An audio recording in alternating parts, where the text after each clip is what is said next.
Bonjour à tous, je suis Mickaël Raymond, entrepreneur et auteur de fiction, et je vous souhaite la bienvenue dans Double Vie, un podcast qui tend le micro aux voix de l'imaginaire, autrices, auteurs, scénaristes, dessinateuristes, celles et ceux qui créent des univers de fiction.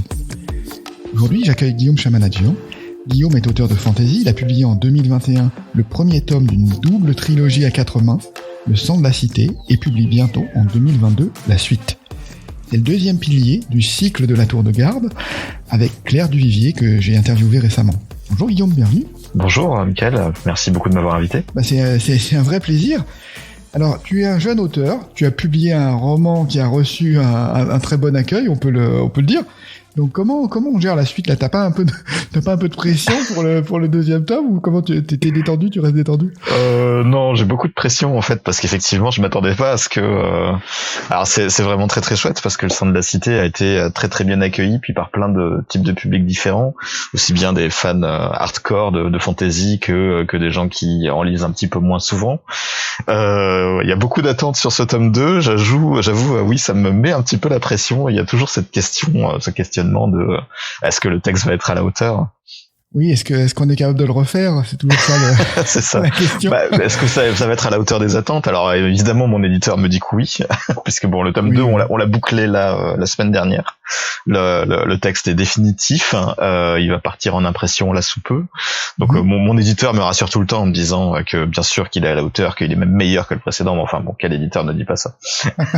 Oui, et puis bon, vous êtes en binôme, donc voilà, il y a aussi une relecture. Oui, il y a une relecture attentive de Claire Duvivier, qui elle aussi est d'accord pour dire qu'effectivement le texte sera à la hauteur, mais je peux pas m'empêcher d'avoir ce petit stress. C'est normal, ça fait partie du fait d'être auteur, donc ça fait partie du jeu. Avant de rentrer vraiment dans l'écriture proprement dite, on va tourner un peu autour, parce que je crois que tu travailles dans le secteur du livre. Alors je sais pas si t'as envie d'en parler, mais c'est un secteur, tu es dans une branche qui est un peu méconnue. Donc est-ce que tu du côté des diffuseurs, comment ça se passe, en quoi ça consiste ce métier, et voilà, qu'est-ce que ça te donne un peu comme point de vue sur le métier d'auteur aussi, quels sont les ponts, quoi?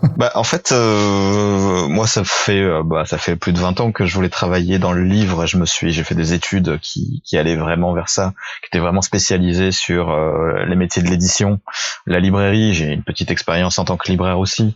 Donc c'était, je suis lecteur passionné depuis toujours, donc c'était une vraie passion, et je voulais entre guillemets vivre de ma passion.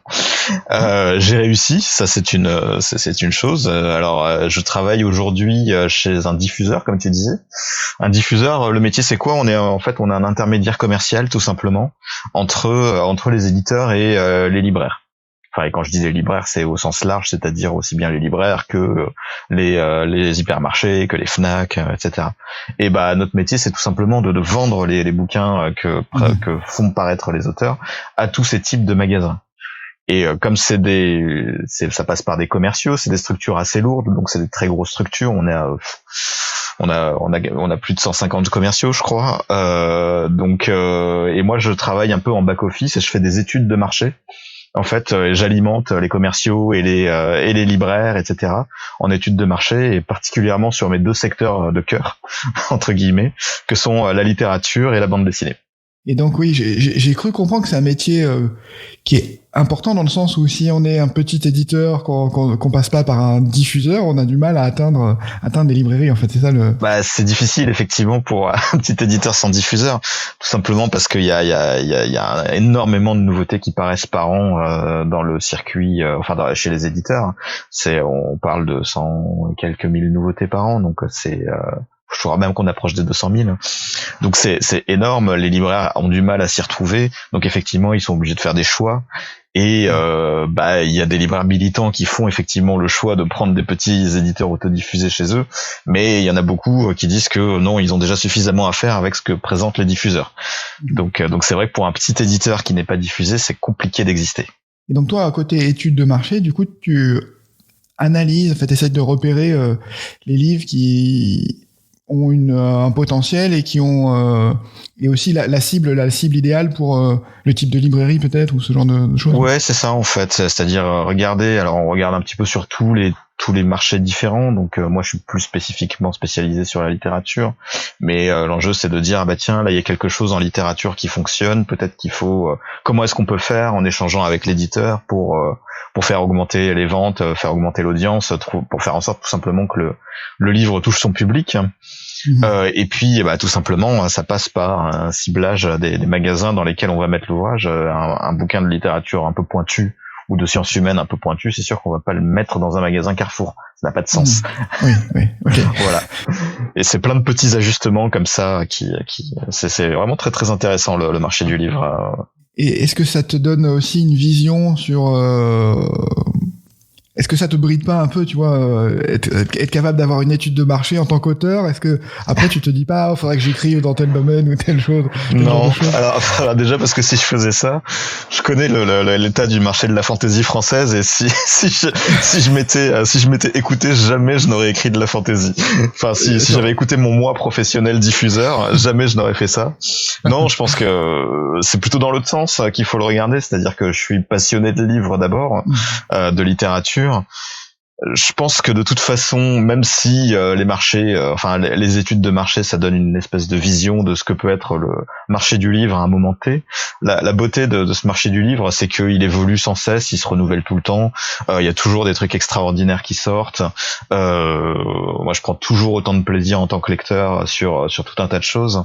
Donc, il faut justement pas se brider. Moi, mon rôle, c'est pas de dire aux éditeurs ce qu'ils doivent produire, ce qu'ils doivent publier pour que ça se vende. Non, mon rôle c'est justement au contraire de trouver le public pour le bouquin que eux proposent. C'est-à-dire, l'éditeur il est libre de faire ce qu'il veut, et moi il faut qu'après je sois capable de dire ok, ce bouquin là le public on va plutôt le trouver par là, il faut plutôt essayer d'aller le chercher comme ça, etc. Donc c'est absolument pas bridant, c'est plus une vraie ouverture en fait.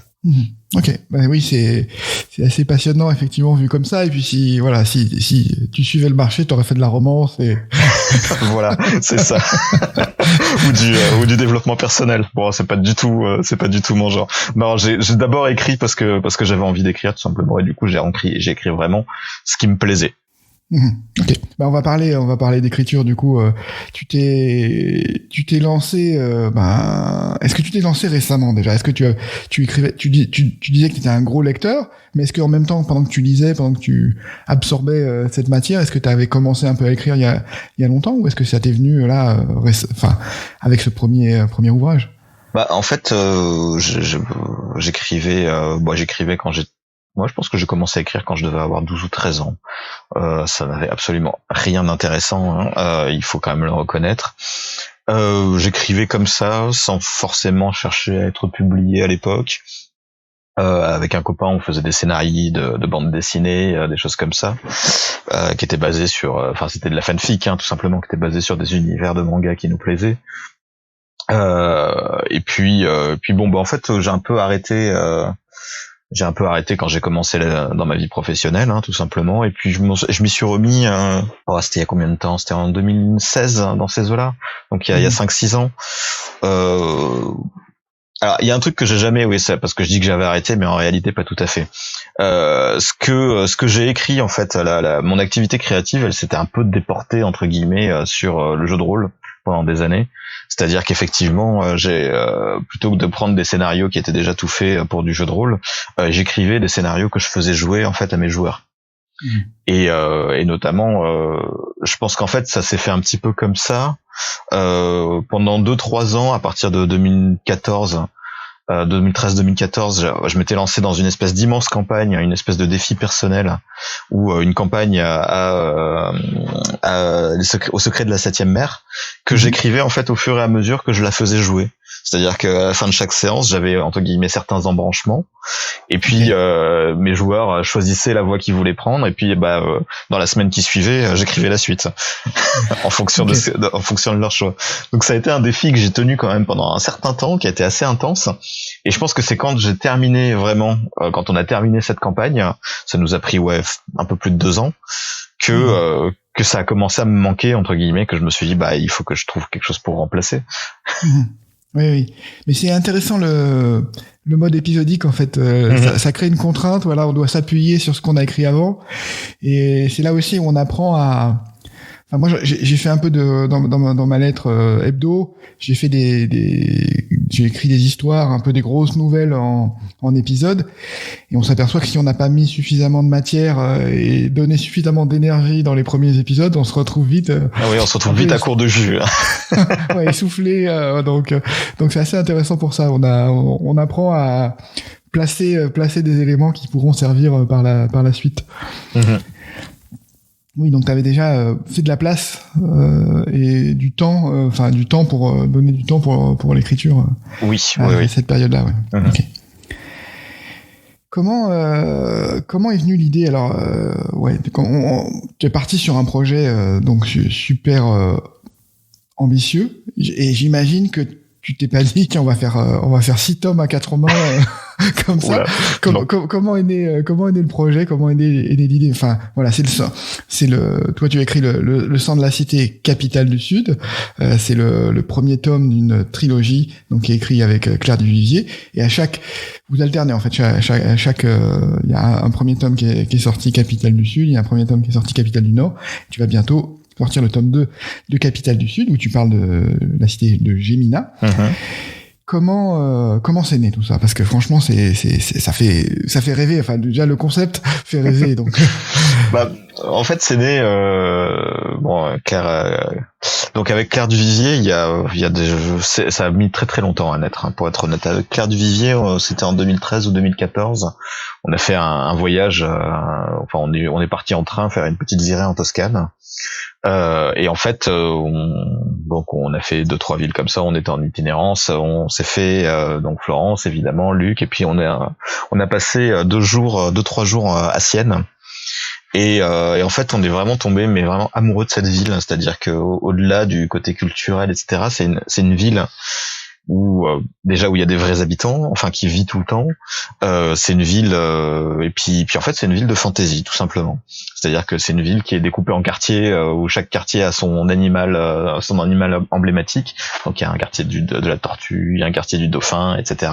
Et puis tous les ans il y a le Palio qui se passe sur une petite place au centre de la ville où c'est une course de chevaux où chaque quartier s'affronte en fait. Chaque quartier désigne un champion et puis ils font le tour de la cité de la place à cheval et le gagnant, enfin le quartier qui l'emporte est célébré pendant les 6 mois qui suivent. Et en fait, en revenant dans le train, en revenant d'Italie, avec Claire, on s'est dit, mais c'est magique cette ville, c'est vraiment une ville de fantaisie en fait. Donc on a commencé à essayer d'imaginer un peu comme ça, qu'est-ce que ça pourrait être une ville comme Sienne, qui serait dans un univers de fantaisie où il y aurait un peu de magie, mais pas trop, où la ville serait beaucoup beaucoup plus grande, où il y aurait des guerres entre les différents quartiers, qui iraient au-delà de la simple de cette simple course de chevaux. Donc et c'est un peu comme ça, donc on a jeté ça au bout d'un moment sur un cahier, mais c'était juste un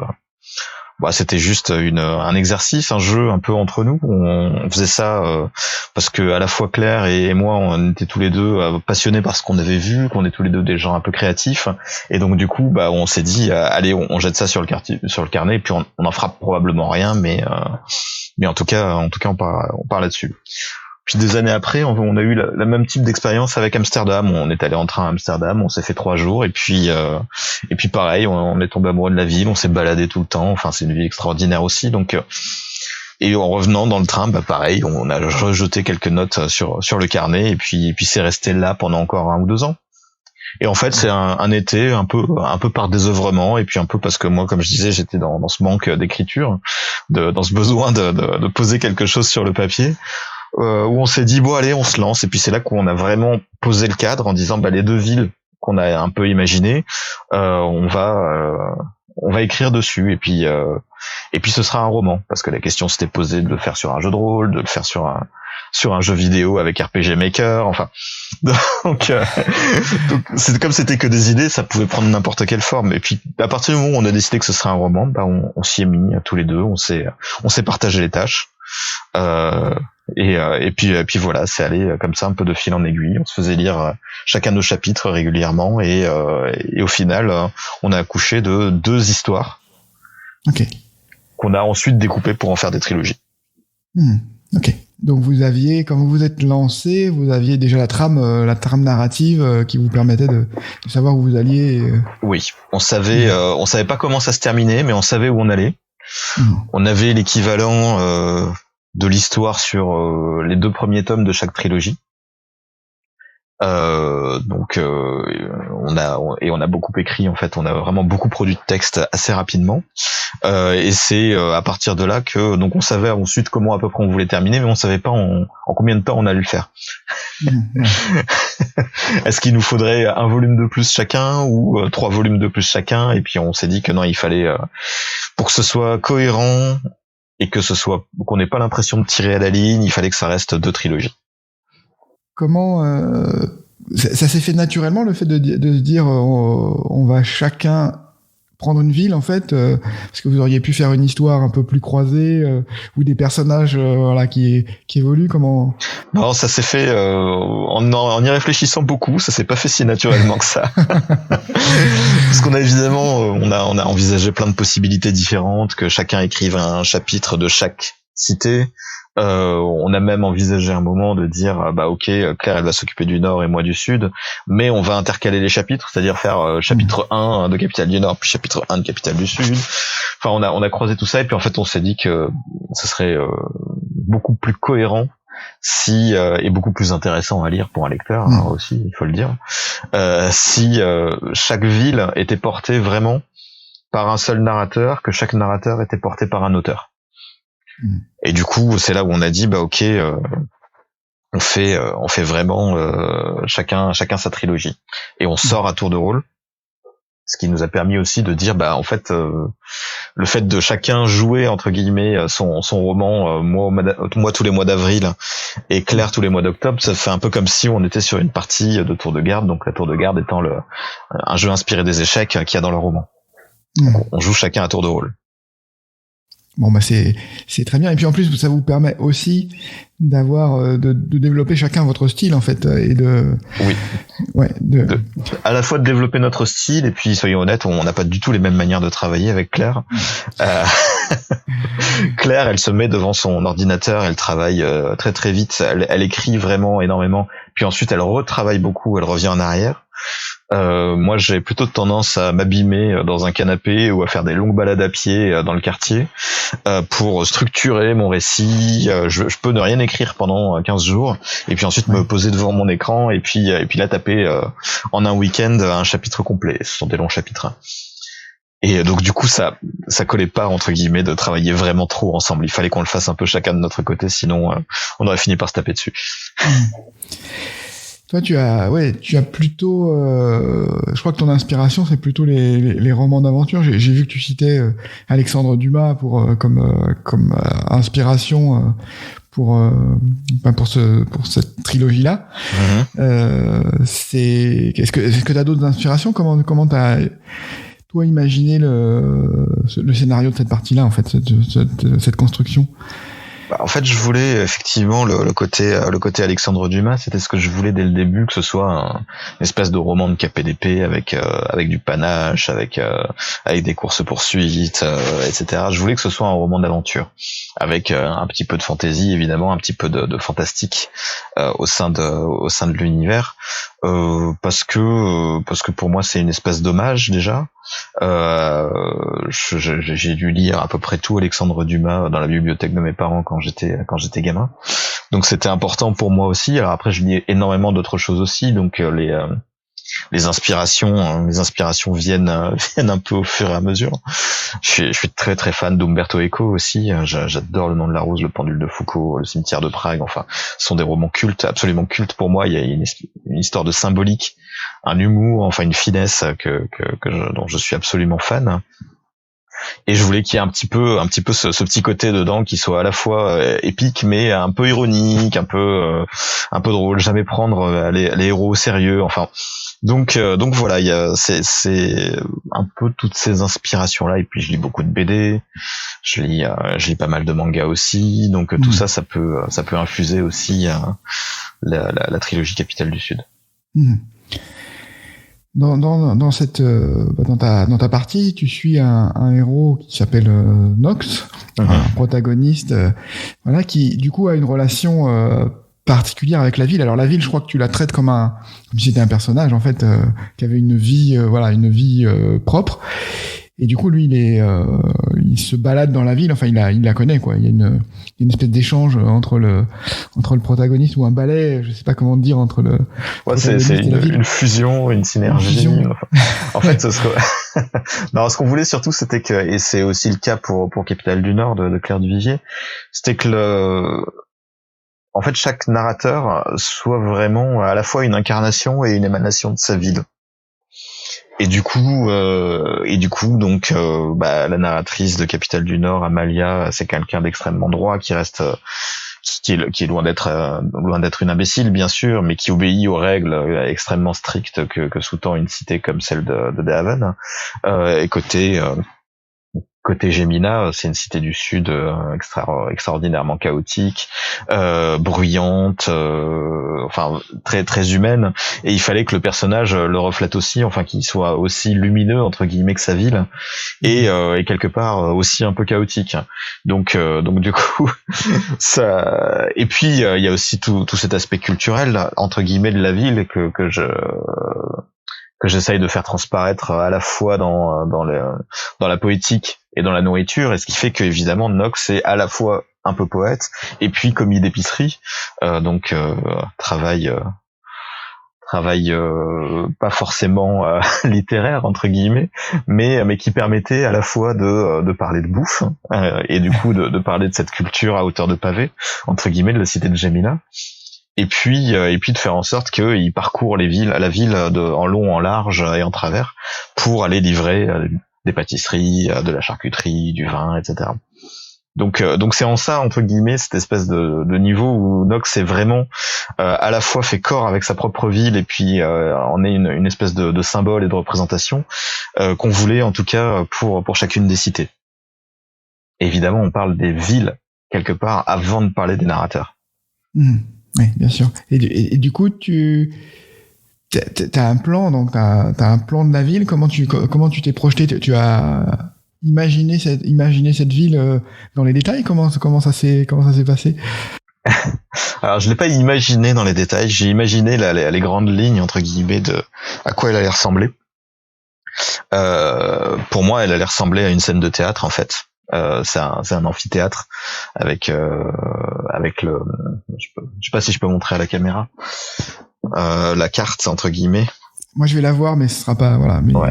Donc en fait on a un amphithéâtre entre guillemets qui descend vers le centre étant le quartier du port et qui du coup est la scène sur laquelle se déroulent un peu tous les événements. Donc j'avais déjà cette idée comme ça de me dire puisqu'on est dans les sbroufs, dans le panache, etc. On va faire ça comme si c'était un théâtre antique et du coup avec cette scène au centre. Donc c'était un peu parti de là et puis après la ville a grandi entre guillemets au fur et à mesure que j'écrivais. J'avais pas de plan spécifique. J'avais un peu les grandes lignes de aller à l'est, il va y avoir tel quartier. Là, il va y avoir un escalier avec le moineau du fou en haut de l'escalier. Enfin, mais globalement, je n'ai pas dessiné de carte. En fait, j'ai dessiné la carte seulement après avoir écrit le premier tome. Et du coup, j'ai dû beaucoup retravailler le premier tome parce qu'il y avait plein de trucs qui étaient pas cohérents. Donc c'est une super idée de partir d'un concept en fait de une scène et puis de décliner ce concept un peu après dans l'urbanisme en fait chaotique de cette ville. Je crois que tu citais aussi Marseille comme exemple parce que dans ta ville il y a un port donc c'est aussi un moyen d'ouvrir la ville sur le monde aussi. Oui, alors effectivement, je voulais que donc je me suis finalement pas inspiré que de Sienne. Donc ce que j'ai pris à Sienne entre guillemets, ce sont les quartiers au nom d'animaux, le tournoi qui a lieu sur la place centrale, qui du coup d'une course de chevaux à Sienne s'est transformé en tournoi en bonne et due forme à Gemina. Mais après, effectivement, j'ai pris d'autres villes. Je voulais que la ville soit une ville portuaire. Donc Sienne n'est absolument pas portuaire. Donc j'ai pris un peu de Marseille. Alors Marseille, pour le coup, je connais bien puisque c'est la région dans laquelle j'ai grandi. Donc il y a sans doute un peu du panier dans les ruelles torturées de Gémina. J'ai pris des inspirations un peu à droite à gauche. J'ai aussi beaucoup pris à la romantique. Les deux murailles, les prénoms des personnages. Tous les prénoms sont des prénoms latins que j'ai très légèrement modifiés ou francisés. J'ai pris un peu de Florence, la Florence un peu avant la chute de la République pour le côté politique. Il y a un peu de Venise, les doges sont les ducs, tout simplement. Enfin, il y a un peu de San Gimignano aussi, qui est une autre cité-État en Italie, qui du coup a même donné son nom à la ville. Voilà, j'ai un peu pioché à droite à gauche dans diverses cités et cités-États pour construire une espèce de tout que j'espère cohérent sur Gémina. Et je comprends pourquoi tu disais ma démarche d'écriture, c'est je pars, je marche, je me balade, parce qu'il y a de ça dans ce roman. C'est aussi une balade dans une ville. Oui, c'est une déambulation, voilà, un petit peu avec Nox. Bon, bah c'est vraiment excellent. Alors vous l'aviez présenté, j'ai vu que ça a été présenté sur le site des Forges de Vulcain comme deux villes, deux histoires, une menace commune. Donc c'est en plus c'est alléchant, ça donne envie de creuser. Donc c'était bien. Je mentionnais les Forges de Vulcain, qui est votre éditeur. Avec David Molmans qui est le patron. Comment ça s'est fait quand on dit voilà, on a 6 tomes. Je sais que les éditeurs déjà aiment pas quand ça se finit pas, une histoire se finit pas. Quand on a 6 tomes, parce qu'il y a toujours un peu de déperdition dans les ventes au fur et à mesure, ça fait peur. Comment on présente la chose pour pas faire fuir l'éditeur? Honnêtement, moi je pensais qu'il allait fuir. Mais c'est tout à l'honneur de David Molmans de ne pas avoir fui, justement. En fait, comment ça s'est fait? Alors David avait déjà publié un long voyage de Claire Duvivier, qui était paru du coup en courant 2020, en juin 2020. Et évidemment, comme tout éditeur, d'autant plus qu'un long voyage avait eu pas mal de succès, comme tout éditeur qui a une autrice à succès dans son catalogue, il a demandé à Claire quel était son projet suivant. Et Claire lui a dit mon projet suivant, c'est une vaste fresque que j'écris avec mon compagnon. Donc alors j'étais pas là à ce moment-là, mais j'ose imaginer qu'à ce moment-là, David a dû être au bord de la syncope. Je pense que je connais suffisamment le monde de l'édition pour savoir que c'est un peu le pire cauchemar d'un éditeur quand son auteur vient en disant j'ai mon frère, ma sœur, ma femme, mon cousin qui a écrit un roman, il faudrait que tu le lises.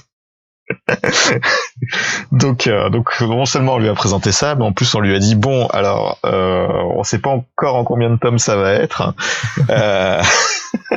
mais ça va être long, il va minimum y avoir 3 tomes chacun.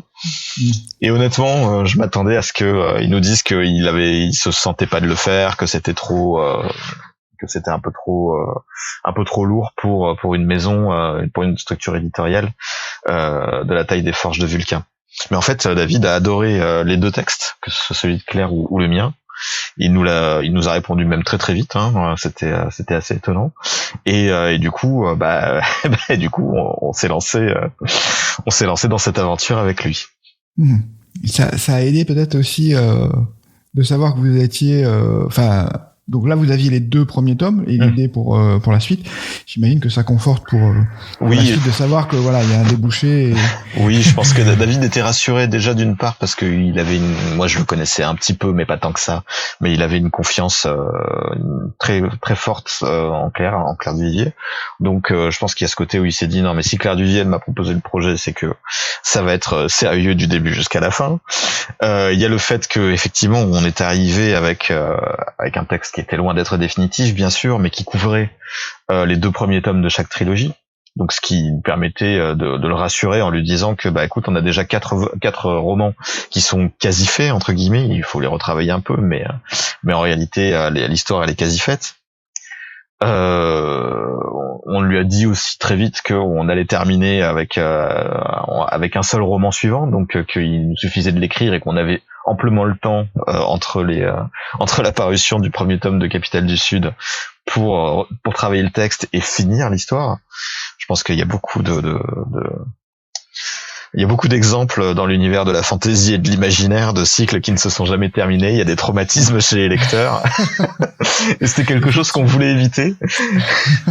Et on a réussi. Enfin, et je pense qu'en arrivant en disant qu'on avait déjà quasiment tout écrit, écrit une bonne partie, c'était rassurant à la fois pour l'éditeur et pour les lecteurs qui allaient nous suivre. Donc voilà. En tout cas, il a été emballé tout de suite. Il a fait vraiment un super travail. Il a fait appel à Elena Vieillard, qui a fait des couvertures magnifiques sur les romans. À Daria Gatti, qui a fait des cartes, les cartes à l'intérieur des romans aussi, qui sont des vraies illustrations. Enfin, vraiment, on a super bien bossé ensemble, que ce soit Claire ou moi. Je crois qu'on est tous les deux très heureux de la collaboration avec David Meulmans et les Forges de Vulcain. Tu t'es du coup retrouvé précipité comme auteur. Est-ce que c'était ton premier, enfin le texte que t'étais, hormis les scénarios de jeux de rôle, etc., c'était le premier texte que t'étais en train d'écrire, ou t'avais fait des nouvelles avant, tu t'étais chauffé avec d'autres textes, ou... J'avais écrit des choses avant. J'avais publié une nouvelle dans un recueil de nouvelles policiers. Donc bon, j'avais fait ça sous pseudo, mais c'était absolument pas pour me cacher. Donc non, j'avais écrit une nouvelle policière. C'était une éditrice qui avait fait appel à moi parce que tout simplement c'était une nouvelle qui parlait d'Ivry-sur-Seine, qui était une ville dans la banlieue parisienne que je connais bien. Donc il fallait écrire une nouvelle noire sur Ivry-sur-Seine. Donc c'est paru début 2019, je crois, premier semestre 2019. Et auparavant, alors déjà avec Claire Duvivier, on avait publié des petites bêtises, alors qui étaient absolument pas des romans, qui étaient des textes humoristiques chez un éditeur de livres pratiques. Okay. Sur la culture geek. Okay. Et de manière générale, les jeux vidéo, les univers Lovecraftiens, etc. Oui, il y a matière à faire des bonnes blagues. Comment t'as été accueilli par la communauté de l'imaginaire? J'ai vu que tu avais eu un prix imaginaire de la 25e heure du livre du Mans. Alors que tu as gagné avec face au long voyage de Claire Duvivier. En plus, il peut y avoir un peu de compétition entre vous, donc c'est assez rigolo. Comment ça se passe dans la commune par rapport à la communauté? Je sais que j'ai l'impression qu'elle est très ouverte et accueillante, donc voilà, écoute, ça s'est extrêmement bien passé. Effectivement, la communauté de l'imaginaire est extrêmement ouverte et accueillante. Je pense que alors on avait déjà quelques amis au sein de cette communauté, mais en restant toujours un peu à la périphérie, que ce soit Claire ou moi, jamais en s'y plongeant vraiment. Et en fait, à partir du moment où on a un roman publié, on se retrouve directement plongé dans la communauté sans avoir d'autres possibilités que de côtoyer vraiment les gens. Et ça a été une vraie bonne surprise entre guillemets, parce que ça a été super accueillant. En plus, je sais pas si ça a joué, mais probablement on a fait la première fois, le premier salon qu'on a fait, c'était les Intergalactiques à Lyon en septembre dernier. Et c'était un peu le salon des retrouvailles, si je puis dire, après 2 ans de confinement, après 1 an et demi de confinement. Donc il y avait une ambiance extraordinaire. C'était tout le monde avait une banane énorme. Enfin, c'était vraiment que du bonheur. Donc non, ça s'est honnêtement très bien passé. Moi, je suis vraiment très très content. J'ai fait des super rencontres. Bon, et puis après, il y a le côté avec Claire Duvivier qu'on a dû résoudre, effectivement, quand on se retrouve en compétition sur un prix et que c'est l'autre qui gagne un prix. On a posé une règle entre nous, c'est que celui qui gagne paye un excellent repas à l'autre. C'est un bon modus vivendi, ouais, je trouve. Bon, c'est bien. J'ai vu que tu étais sélectionné pour le prix Imaginal des bibliothécaires 2022. Donc là encore, je te souhaite le meilleur pour ça. Merci. Comment ça se passe pour la suite en fait là? Donc le tome 2 est fini. Alors il s'appelle 3 Lucioles, je crois. La couverture a été révélée, alors à l'heure où on enregistre, je crois qu'elle a été révélée hier. Donc, tout à fait. Par David. Tout aussi magnifique que la première. Le tome 3, alors j'imagine qu'il y a aussi le tome 2 de Claire qui va devoir être relu, édité, etc. Et puis le tome 3, vous en êtes à quel stade? Alors, le tome 2, donc comme tu dis, est terminé, entre guillemets, il reste plus qu'à l'imprimer, plus qu'à. Et à l'envoyer en librairie. Le tome 3 de Claire est en cours de finalisation. Le tome 2 de Claire est en cours de finalisation. Il paraîtra du coup au mois d'octobre. Donc elle est en train de le relire. Ensuite, moi, je vais le retravailler un tout petit peu pour vérifier que tout soit cohérent entre les différents univers, etc. Et les tomes 3, dès qu'on aura fini cette relecture du tome 2 de Claire Duvivier, et je pense du coup on va s'y atteler un peu cet été, aujourd'hui on a des premiers jets de chaque tome 3 qui sont terminés, donc on a vraiment la fin de l'histoire qui est écrite dans chacun des cas.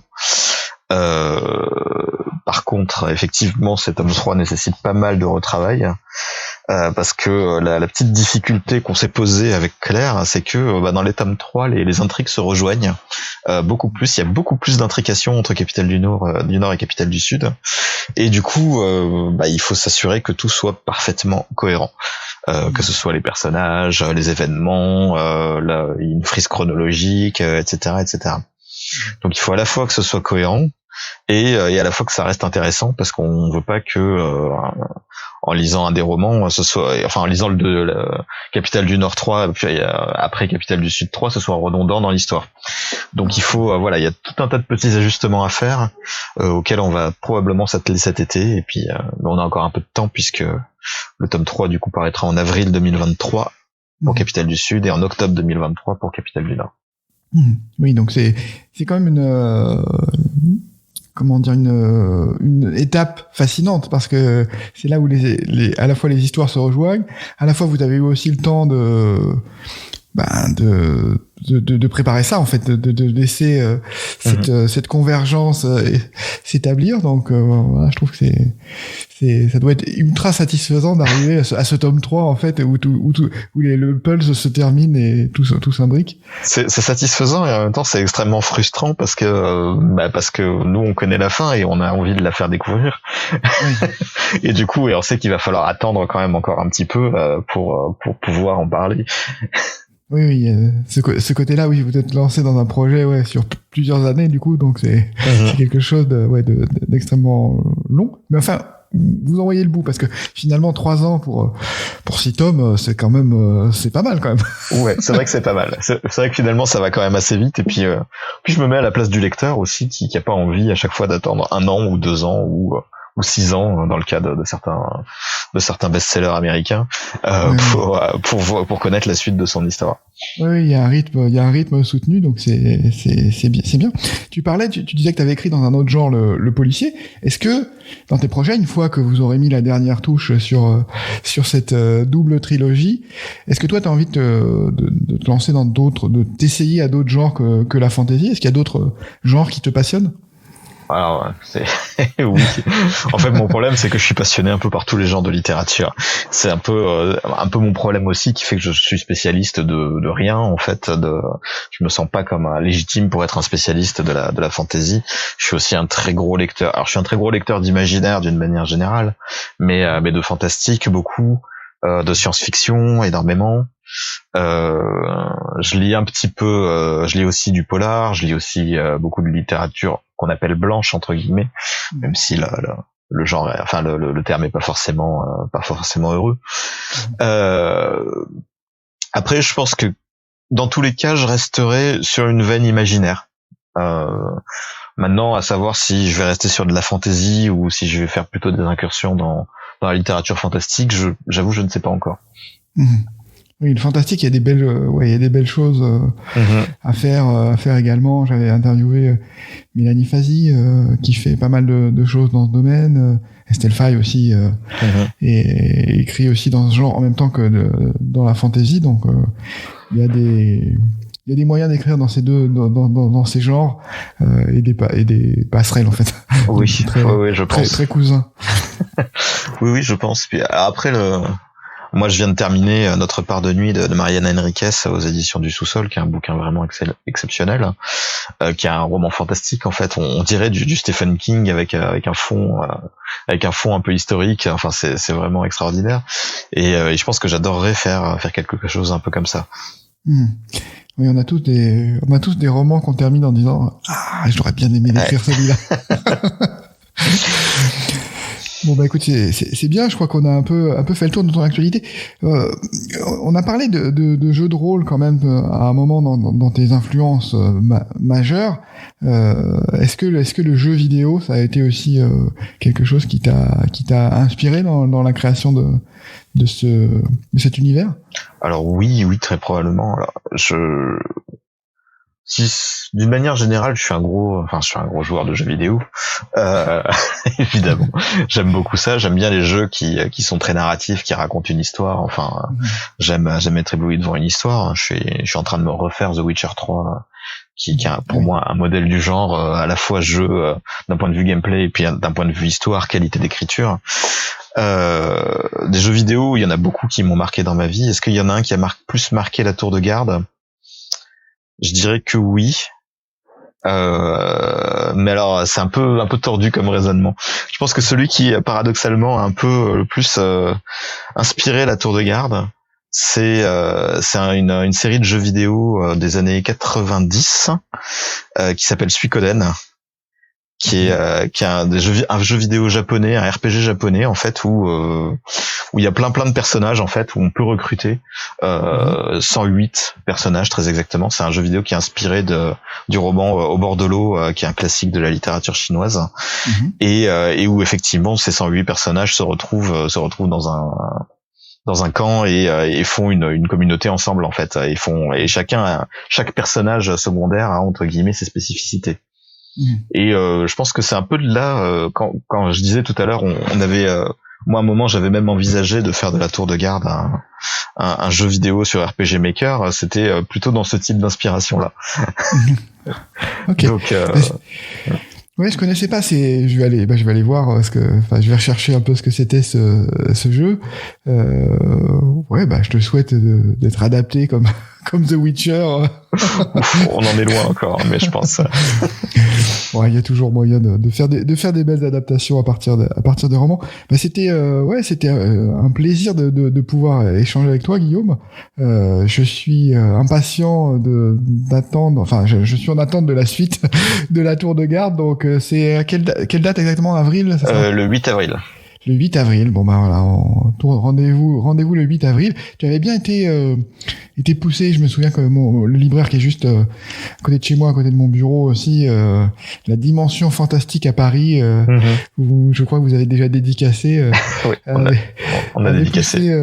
Avait poussé ton roman, donc c'est eux qui me l'avaient recommandé, donc voilà, je te souhaite le meilleur pour la sortie du deuxième tome, et puis pour les prix aussi Imaginal des bibliothécaires 2022, on croise les doigts, peut-être d'autres. Peut-être d'autres, oui. Merci pour ton temps, tu as pris sur ton temps d'écriture pour me parler, donc c'était merci à toi de m'avoir invité. Un plaisir, et puis au plaisir de refaire ça au fur et à mesure que les tomes sortiront dans la tour de garde. Très bien. Merci beaucoup, Michael. Merci beaucoup, à très bientôt. Au revoir.